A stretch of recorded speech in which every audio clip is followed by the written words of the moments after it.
Welcome to Hub of Kids PS. Kindly like and subscribe to my channel. Karen के पास एक जोड़ी कपड़े और एक खिलौने और एक जोड़ी लकड़ी कर जाती है। कैरन को वहाँ लाल जूते पसंद आते, पाँव जख्मी हो गए। वो बहुत रोने लगी और वो रुक ही नहीं रहे थे। उस लाल जूतों की कहानी। अस्सलाम वालेकुम प्यारे बच्चे, उम्मीद है आप लोग खैरियत के साथ होंगे। सबसे पहले तो मेरे चैनल को लाइक करें, सब्सक्राइब करें और ज़्यादा से ज़्यादा शेयर करें। आज का जो टॉपिक है हमारा कहानी का वो है ज़िद्दी लड़की। तो आइए कहानी को फुल सुनते हैं और पूरा आखिर तक वॉच ज़रूर कीजिएगा। एक दफ़ा का जिक्र है कि एक गाँव में कैरन नाम की लड़की रहती थी। वो अपनी मॉम के साथ एक छोटे से घर में रहती थी और वो लोग बहुत गरीब थे। वो लड़की बहुत खुश मिजाज थी।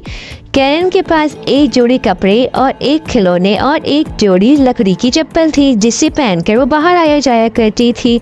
वो चप्पलें आरामदेह नहीं थी। एक दिन कैरन की मॉम बहुत बीमार हो गई। वो शहर गई दवा लेने के लिए। रास्ते में उसे लाल जूते पड़े हुए मिले। जूते इतने प्यारे थे। कैरन उसे घर ले आई। वो अपनी मॉम को दिखाती है। उसकी मॉम मना करती है, किसी और के जूते हैं, तुम इनको नहीं पहन सकती। कैरन अपनी मॉम की बात नहीं सुनती है। वो कहती है अगर किसी के होते वो रास्ते में क्यों ना फेंक कर जाता। उसकी मॉम उसको मना करती है और कहती है कि वादा करो तुम ये जूते नहीं पहनोगी। कैरन ने मजबूरन अपनी मॉम से वादा किया कि वो नहीं पहनेगी और इन्हें अपने बेड के नीचे रख दिया।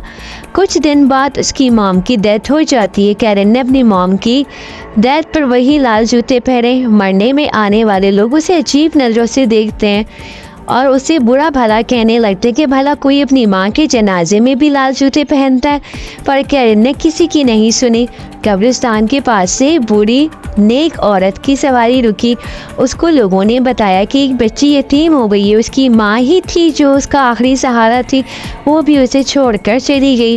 वो औरत उसे अपने साथ ले जाती है क्योंकि उसकी कोई औलाद नहीं होती है। कैरन उसके साथ चली जाती है। वही औरत उसकी परवरिश भी करती है। वो औरत कैरन से कहती है ये लाल जूते गंदे हो चुके हैं, इन्हें उतार के फेंक दो, मैं तुम्हें नए जूते ला दूंगी। कैरन जूते फेंक देती है। कुछ दिन बाद वो औरत कैरन के लिए नए जूते खरीद कर ले आती है। पर कैरन को वो बिल्कुल पसंद नहीं आते क्योंकि उसे लाल जूते ही चाहिए थे और वो औरत उसके लिए ब्लू जूते लेके आती है। वक्त गुजरता गया। कैरन बड़ी हो गई और वो वक्त के साथ मज़ीद ज़िद्दी हो गई।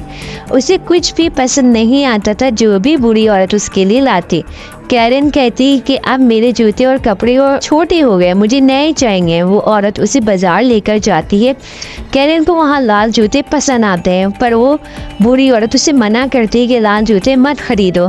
पर वो उसकी एक नहीं सुनती और लाल जूते ही खरीदती है।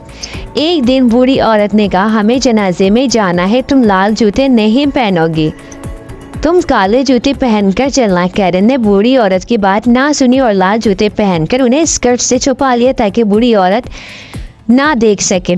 जनाजे पर सबने कैरन के लाल जूते देखे जो कि बहुत चमक रहे थे। सारे लोग कैरन के बारे में बातें करने लगे। जब बूढ़ी औरत ने ये बातें सुनी तो वो गुस्सा होकर कैरन के करीब आई और बोली तुमने मेरी बात नहीं सुनी, तुम बहुत ज़िद्दी हो गई हो। एक खूबसूरत शहजादा वहाँ से गुजर रहा था। वो कैरन की तारीफ करने लगा और कहने लगा तुम्हारे जूते तो बहुत प्यारे, तुम आज रात डांस पार्टी में इन्हें पहनकर ज़रूर आना। शहजादे की ये बात सुन के कैरन खुशी से डांस करने लगी। कुछ देर बाद कैरन अपने आप को रोक ही नहीं पाई। कैरन के लाल जूते कैरन से भी ज़्यादा ज़िद्दी थे। वो जूते उसे डांस करवाते रहे। उसके पाँव जख्मी हो गए।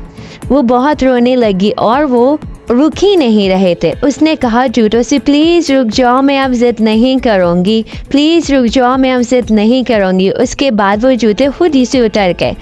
कैरन गिर गई। बड़ी मुश्किल से उठकर घर तक आई और बूढ़ी औरत से माफ़ी मांगी कि वो अब कभी ज़िद नहीं करेगी।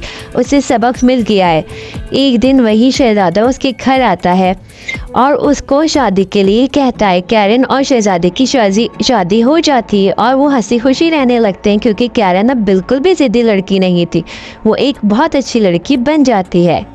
प्यारे बच्चों, हमें इस कहानी से जो सबक मिलता है वो ये है कि हमें हर वक्त की ज़िद नहीं करनी चाहिए क्योंकि कभी कभी ज़िद की वजह से हमारा अपना ही नुकसान होता है, जिस तरह इस कैरन का हुआ।